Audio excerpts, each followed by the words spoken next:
नमस्कार, स्वागत है आप सभी का। इंडिया न्यूज देख रहे हैं आप। मैं हूं आपके साथ पराग गुप्ता। शुरुआत करेंगे बुलेटिन की लखनऊ से बड़ी खबर के साथ। सीएम योगी के निर्देश पर एफएसडीए का बड़ा एक्शन सामने आया। कोडीन युक्त कफ सिरप की पैरेलल सप्लाई चेन ध्वस्त हुई है। 52 जिलों में सघन जांच, 161 फर्मों पर एफआईआर। 36 जनपदों में अवैध डायवर्सन का भी खुलासा हुआ है। कोडीन कफ सिरप का गैर चिकित्सकीय उपयोग सिद्ध हुआ है। 700 करोड़ से ज्यादा की संदिग्ध आपूर्ति जांच के घेरे में है। मुख्यमंत्री के निर्देश पर प्रदेशव्यापी अभियान चला। एनडीपीएस और बीएनएस के तहत ये सख्त कार्रवाई हुई है। ये बड़ी जानकारी इस वक्त लखनऊ से आपको दे रहे हैं। कोडीन युक्त कफ सिरप की पैरेलल सप्लाई चेन ध्वस्त हुई है। नरेंद्र यादव हमारे साथ संवाददाता लखनऊ से लाइव जुड़ गए हैं इस खबर पर। नरेंद्र, क्या जानकारी इस पूरी खबर को लेकर के अपडेट? देखिए, जिस तरीके से उत्तर प्रदेश में कोडीन कफ सिरप को लेके जांचें हुई और एक बड़ा खुलासा हुआ और इस मामले में कई गिरफ्तारियां भी की जा चुकी हैं। अगर बात की जाए जो सप्लाई चेन में शामिल थी फर्में, उनके खिलाफ मुकदमे दर्ज किए गए हैं। ये मुकदमे 150 से ज्यादा हैं और करीब 52 जिलों में कोडीन युक्त कफ सिरप पकड़ा गया है और जगह जगह पर बड़े भंडार भी पकड़े गए हैं। इनके खिलाफ एनडीपीएस की धारा में कार्रवाई की गई है, गिरफ्तारियां की गई हैं, पूरे नेटवर्क को ध्वस्त किया गया है।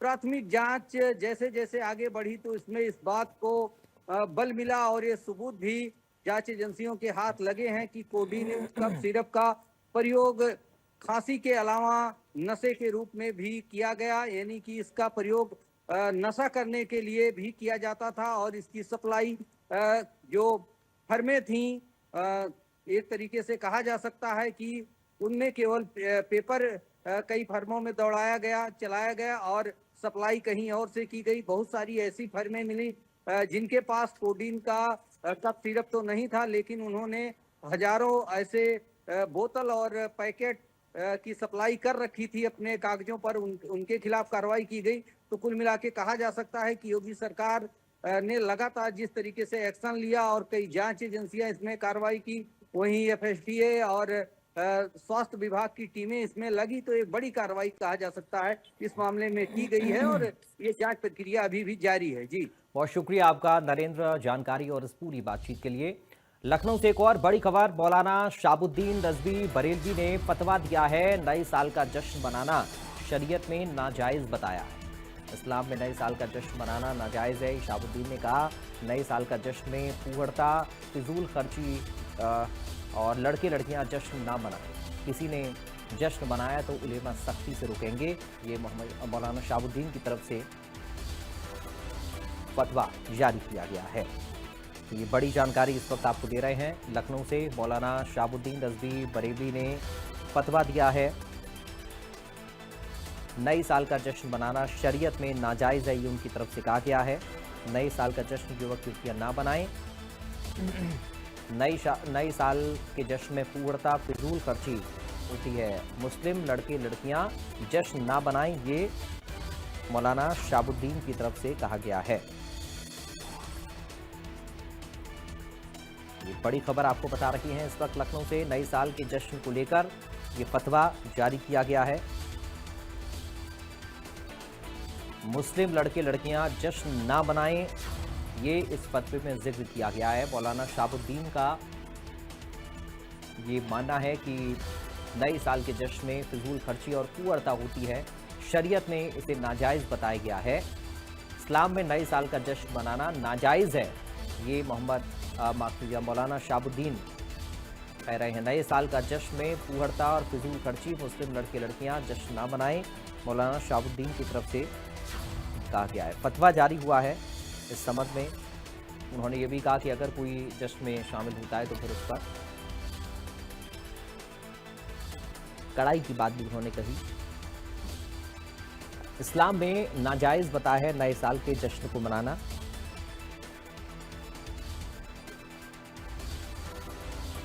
ये बड़ी जानकारी इस वक्त सामने आ रही है। फतवा नए साल के जश्न को लेकर जारी हुआ है। मौलाना शाहबुद्दीन रजवी बरेलवी ने यह फतवा जारी किया है।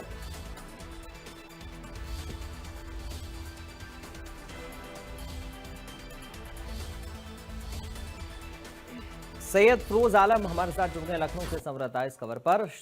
फिरोज, क्या जानकारी मिल रही है इस फतवे को लेकर, इसमें क्या है?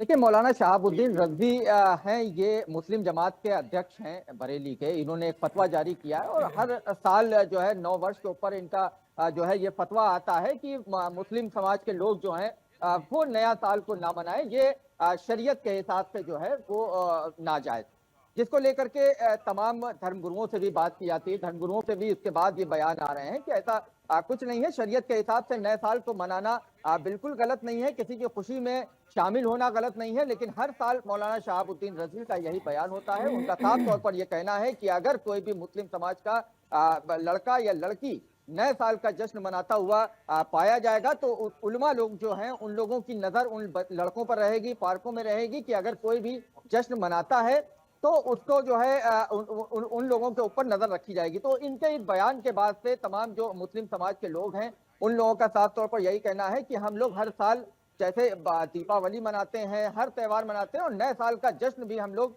खूब धूमधाम से मनाते हैं। वहीं पर जो मौलाना लोग आ रहे हैं उन लोगों का बयान यह है कि जहां तक नाजायज वाली बात है वो बिल्कुल गलत है। नए साल के जश्न पर फिजूल खर्ची जो है उसको नहीं करना चाहिए। उन लोगों का कहना यह है कि अगर नए साल पर जो आप फालतू पार्टियों के और इनके पैसे खर्च करते हैं वो गरीब लोगों के ऊपर लगाए। ठंड का मौसम चल रहा है, लोगों को कंबल वितरित करें, इस तरह से नए साल को मनाएं। हालांकि अगर नाजायज वाली कोई बात है और जिस तरीके से मौलाना शहाबुद्दीन का बयान आ रहा है उसको मुस्लिम जो धर्मगुरु हैं जिन लोगों ने अपने बयान दिए हैं उनको उनके इस बयान को उन लोगों ने बिल्कुल गलत ठहराया है।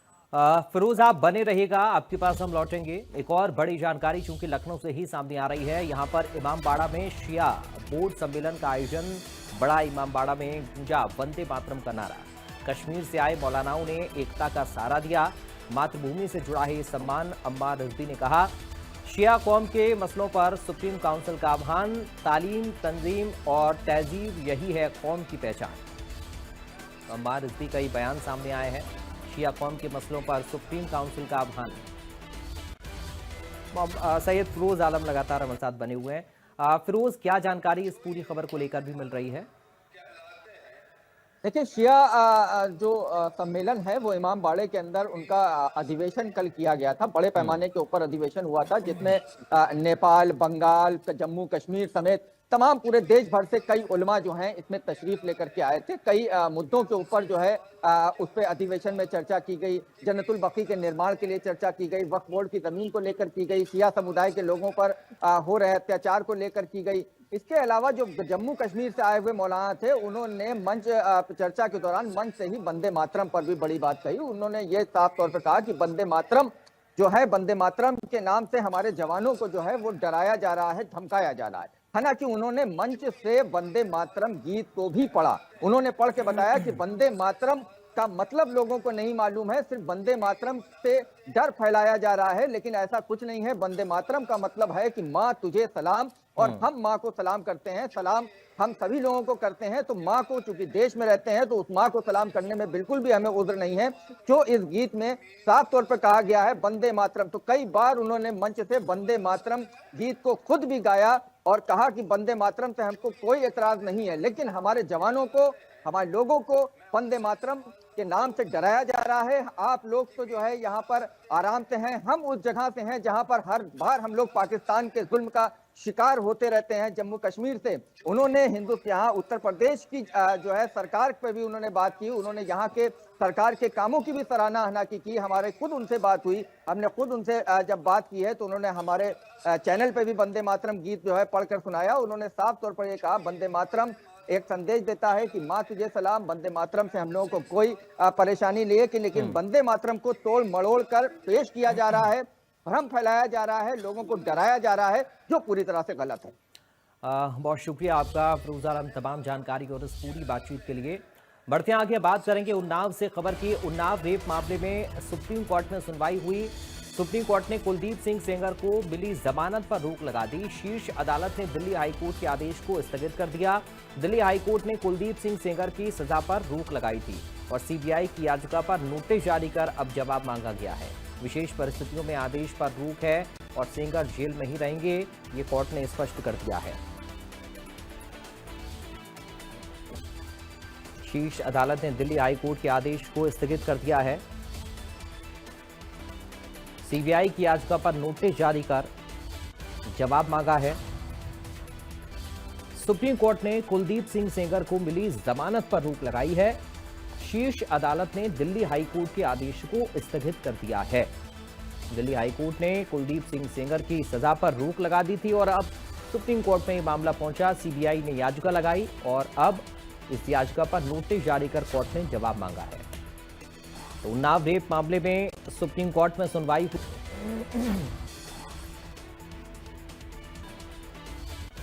सत्यम वाजपेयी जुड़ गए हमारे साथ समरथा इस खबर पर। सत्यम, क्या जानकारी मिल रही है इस पूरी खबर को लेकर? चुनाव में जो बहुचर्चित कुलदीप सिंह सेंगर कांड है उसमें आज सुप्रीम कोर्ट ने रोक लगा दी है। जो आदेश था फिलहाल हाईकोर्ट का, उस पर रोक लगी है। उन्नाव रेप केस में जो बीजेपी पूर्व विधायक हैं कुलदीप सिंह सेंगर, उनकी जमानत पर सुप्रीम कोर्ट ने ये कहते हुए रोक लगाई है कि जो सोमवार को चीफ जस्टिस सूर्यकांत और जस्टिस जेके महेश्वरी और जस्टिस ऑगस्टाइन जॉर्ज महिष की बेंच में सुनवाई हुई थी। बेंच में दोनों पक्षों को करीब 40 मिनट पर यहाँ पर सुना गया है। सीजीआई ने साफ तौर पे कहा है कि हाई कोर्ट के जिन जजों ने सजा सस्पेंड की है वो बेहतरीन जजों में से एक हैं और किसी से भी गलती हो सकती है। तो इस तरीके के बयान आए हैं। हालांकि उन्नाव में जिस तरीके की यहाँ पर मीडिया ट्रायल हो रहा था, मीडिया और काफी लोग जो मीडिया ट्रायल जिस तरीके से हुआ उसको देखते हुए यहाँ पर कोर्ट ने फिलहाल जो जमानत है उसको उस पर रोक लगा दी है। जी बहुत शुक्रिया आपका सत्यम, जानकारी और इस पूरी बातचीत के लिए। बढ़ते हैं आगे, बात करेंगे संभल से खबर की। संभल से एक बड़ी जानकारी इस वक्त सामने आ रही है। जामा मस्जिद के पास अतिक्रमण पर कार्रवाई हुई है। कब्रिस्तान की भूमि पर किया गया कब्जा ध्वस्त होगा। संभल इंसा में यहीं से पुलिस पर हमला हुआ था। मकान और दुकानों की छत से पुलिस पर हमला हुआ। जिलाधिकारी ने 27 कर्मियों की टीम गठित की है। टीम 30 दिसंबर को चिन्हित करेगी। जांच कमेटी में 22 लेखपाल शामिल किए गए हैं।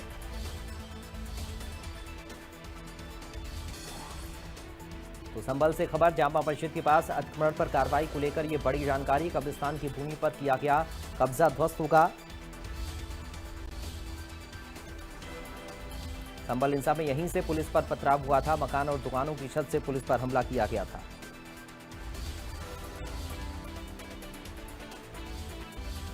कब्रिस्तान की भूमि पर किया गया अवैध कब्जा ध्वस्त होगा।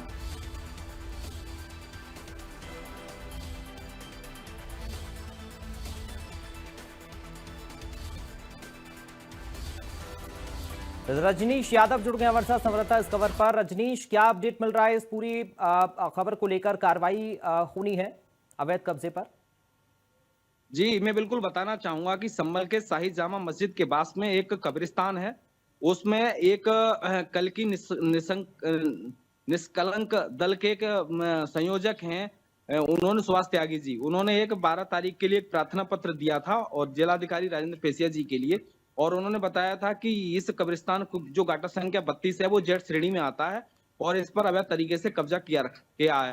तो जिलाधिकारी ने 27 लोगों की एक कमेटी गठित की, जिसमें 5 अधिकारी हैं, 12 लेखपालों को उसमें चिन्हित किया गया है।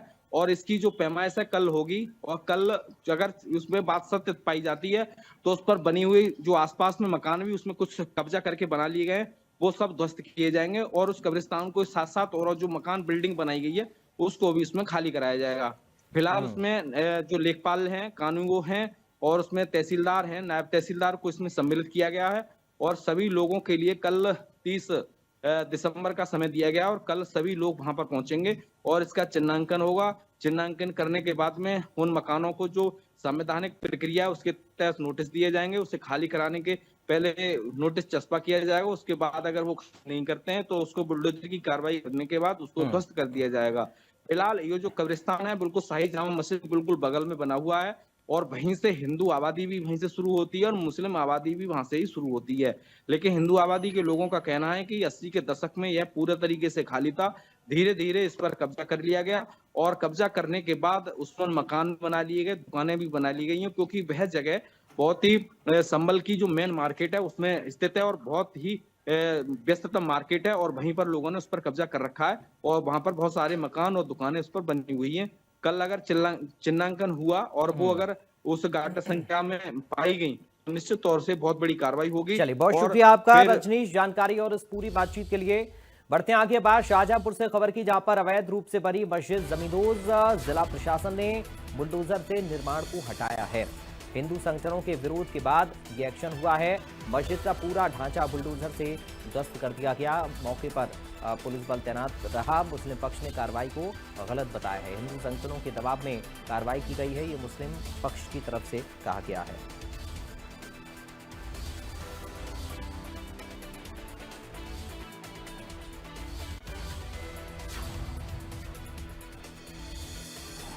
तो शाहजहांपुर से खबर है, अवैध रूप से बनी मस्जिद जमींदोज की गई है।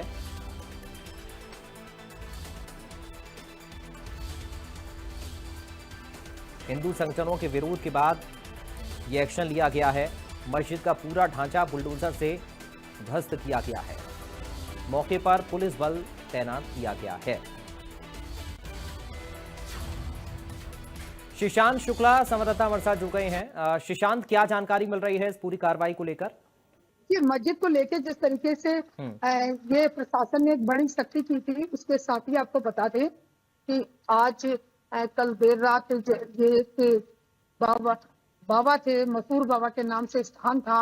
उस स्थान पर जाकर एक समुदाय के, विशेष समुदाय के लोगों ने मस्जिद का बना दी, जिसके बाद प्रशासन ने सख्ती से इस पर मस्जिद को ढहवा दिया। और साथ ही लगातार वहां पर पुलिस पिकेट लगी हुई है, सीसीटीवी कैमरे लगे हुए हैं और लगातार ये निगरानी है कि कोई भी ऐसा व्यक्ति जाके जहाँ पे कोई माहौल बिगड़े, आपसी भाईचारा बिगड़े, उस पर बिल्कुल निगरानी बनी हुई है। जी, शुक्रिया आपका शिशांत जानकारी और इस पूरी बातचीत के लिए। तो शिशांत शुक्ला को आप सुन रहे थे, जानकारी इस पूरी खबर को लेकर दे रही थी। फिलहाल इन तमाम खबरों के साथ इस बुलेटिन से मुझे दीजिए इजाजत। बाकी खबरों के लिए आप बने रहिए।